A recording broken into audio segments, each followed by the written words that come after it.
2 जून 1947 जब दिल्ली के एक कमरे में करीब दर्जन भर लोग मिलकर करोड़ों लोगों का भविष्य लिखने जा रहे थे। करीब 1.5 दशक से मुस्लिम लीग जिस पाकिस्तान की रट लगा रही थी, वो आज कागजों में उनके सामने सच होने जा रहा था। सिर्फ 2 हफ्तों में भारत के खंडित होने की योजना पर मोहर लग गई।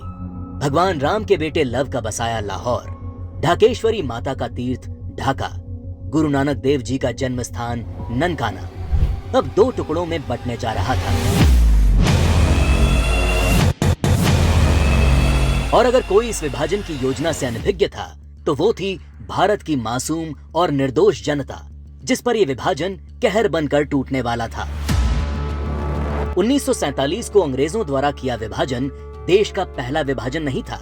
अंग्रेज इससे पहले 1905 में भी बंगाल का विभाजन कर चुके थे, लेकिन उस विभाजन का पहले बंगाल में और फिर पूरे देश में इतना मुखर विरोध हुआ कि अंग्रेजों को 1911 में अपना फैसला वापस लेना पड़ा था। विभाजन का जो काम अंग्रेज 1905 में नहीं कर पाए, वो 1947 में करने में कैसे सफल हो गए?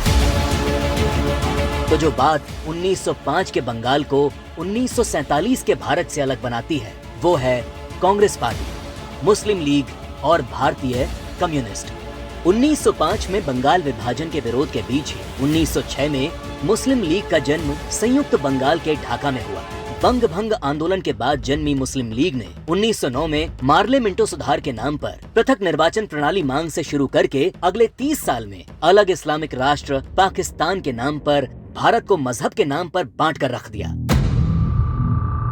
1920 के तुर्की के खलीफा के समर्थन में चलाए गए कांग्रेस के खिलाफत आंदोलन ने मुस्लिम कट्टरपंथियों को यकीन दिला दिया कि वे अपनी गैर जरूरी मांग पर भी कांग्रेस के नेतृत्व को मना सकते हैं। इसके बाद 1930 में अल्लामा इकबाल ने पहली बार मुस्लिम लीग के अधिवेशन में अलग इस्लामिक राष्ट्र की रूपरेखा रखी। इकबाल की कल्पना के इस अलग इस्लामिक देश के लिए पाकिस्तान नाम सबसे पहले चौधरी रहमत अली ने प्रयोग किया। जब 1933 के तीसरे गोलमेज सम्मेलन में चौधरी रहमत अली ने पाकिस्तान अभी नहीं तो कभी नहीं नाम के पर्चे बांटे और करीब 7 साल बाद 1940 में लाहौर अधिवेशन में मुस्लिम लीग ने पहली बार पाकिस्तान नाम के अलग इस्लामिक देश का प्रस्ताव पास किया और 1947 में 10 लाख लोगों की लाश पर चढ़कर एक अलग इस्लामिक देश बना लिया।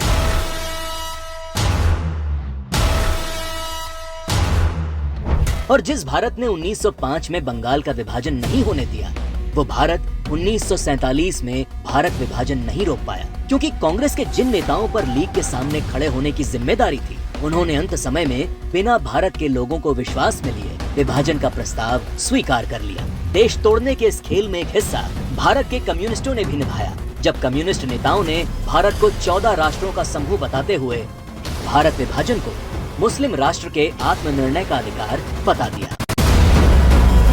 साल 1945 में अग्रणी कम्युनिस्ट सिद्धांतकार कॉमरेड जी अधिकारी ने मुस्लिम लीग की मांग को न्याय संगत बताते हुए एक थीसिस दी।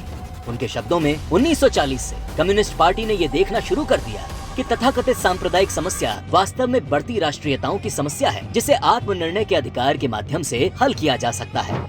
यदि हम इसके प्रगतिशील सार को देखें तो पाकिस्तान की मांग वास्तव में पंजाब, पठान, सिंध, बलूचिस्तान और पूर्वी प्रांतों की मुस्लिम राष्ट्रीयताओं के क्षेत्रों के आत्मनिर्णय के अधिकार की मांग है।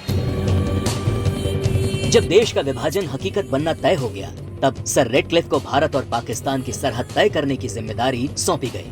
रेडक्लिफ इससे पहले कभी भारत नहीं आए थे। उन्हें भारत की सांस्कृतिक विरासत, सभ्यता, मूल्यों, तीर्थों के विषय में कोई जानकारी नहीं थी। 3 सप्ताह में तय कर लिया गया कि कौन सा हिस्सा पाकिस्तान कहलाएगा और कौन सा हिस्सा हिंदुस्तान।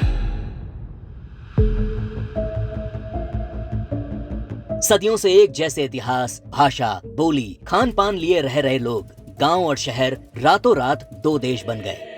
करीब 1.5 करोड़ लोग रातों रात बेघर हो गए और करीब 10 लाख से अधिक लोग इस विभाजन के नाम पर काल के गाल में समा गए। ये विभाजन जिसने आगे चलकर पूर्वी पाकिस्तान में एक नए नरसंहार को जन्म दिया। शहर के शहर रातों रात खंडर में बदल गए। शहर दर शहर दंगे और आगजनी शुरू हो गई।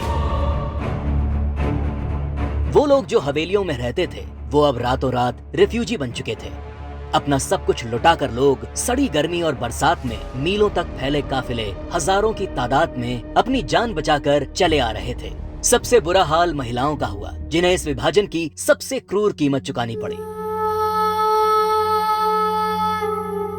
सैकड़ों महिलाओं का अपहरण और बलात्कार किया गया। 1940 के दशक में भारत की ही भांति नरसंहार झेलने वाले यहूदियों की विभीषिका को आज पूरा संसार जानता है।